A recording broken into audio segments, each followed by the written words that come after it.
Donald Trump Jr.'s girlfriend, Kimberly Guilfoyle, is still out making the rounds in the media, trying to keep Trump world afloat, even though the public is turning against them at an alarming rate for them. But anyway, she went on Newsmax this week where she insisted that she knows for a fact that Joe Biden isn't actually calling the shots in Washington, D.C. Here is what Kimberly Guilfoyle had to say during this Newsmax appearance. Here it is. It's really sad. He's way in over his skis. Now, I'm going to continue reading the quote in just a minute. But way over his skis. Is that actually an expression? I mean, look, I live down here in the South. The only skiing we have is water skiing, and that's not even that popular here. So over his skis. I mean, skis are small, and they're already on the ground. It's not hard for something to be over the ski side. I don't know. Sounds like a stupid expression to me. So anyway, let's continue. Kamala Harris is really the de facto commander-in-chief. She made it very clear. She's calling the shots here. I know this. I've known her a long time. Yeah, and actually, Raw Story pointed out that, Kimberly Guilfoyle has known Vice President Kamala Harris for about 20 years. Back when Guilfoyle was with Gavin Newsom, when he was mayor of San Francisco. So yeah, she's made her way around with several different high-profile men in politics and media. I'm not judging her for that at all, but yeah, they knew each other, and that's how they knew each other. So what does any of that have to do with anything, though? Like, you met a woman one time in 2004? And you think that because of that meeting, where you weren't even the central focus, by the way, you think because of that meeting that you suddenly know that Joe Biden's not really the president? It is VP Kamala Harris all the way. She is calling the shots. Nobody can prove you wrong, right? Well, see, the issue with that, Kimberly, is the fact that you didn't provide any actual evidence. You're just saying stupid things because Newsmax lets you come on the air and say stupid things. Like, that's kind of what you do. That's what you did when you were employed at Fox.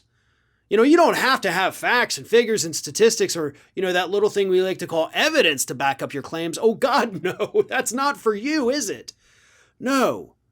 What's for you is going out there saying the stupidest crap ever, taking off your microphone and being like, woohoo, I'm going home. Day's over. What a hard day of work. I have frequently over the years thought about the fact of how great it must be to actually be a conservative working in conservative media. You get to go out there, you get to make things up, you get to say some of the most outrageously stupid things imaginable, and instead of being fired for it, you get rewarded. You get the Koch brothers and their vast network of things coming in and pumping money into your organization or your outlet. You get promoted on Fox News. It's absolutely ridiculous how easy it is to be a right-wing talking head grifter, which is what Kimberly Guilfoyle is. She takes advantage of opportunities when they come before her. And that's actually why I pointed out her different relationships over the years, because that's all she's doing. It's not about actually being in love with somebody or, it's just about this person has some power and I can take advantage of that. She did it with Newsom, and that's what she's doing now with Trump Jr. And because of that perceived power based on who she's in a relationship with, these networks are willing to put her on the air and act like she knows what the hell she's talking about. There is no evidence to suggest that Joe Biden is somehow in a comatose state or that he's, as she said, sheltering in place. Because she did mention that later in the interview. There's no evidence of any of that. We see Joe Biden. We know that he is out there. And honestly, if VP Kamala Harris is somehow calling the shots, how is that even a problem? Like, that doesn't even make sense. Even if your conspiracy was true, it doesn't even matter. So why push it? Well, I'll tell you why. Republicans right now are having a hard time hating Joe Biden. And I don't mean politicians or the conservative media. No, they hate him as much as they can. But it's the public. They're actually approving of the things he's doing. So it's kind of hard to attack him. So you got to go back to the Obama years. Even though a lot of things Obama did were actually popular, people didn't like him. Why? Because of the color of this. And that's why it is with Kamala Harris. That's why Kimberly Guilfoyle is out there trying to say, no, it's not Biden, it's Kamala. Now we can go after the woman of color serving in this administration.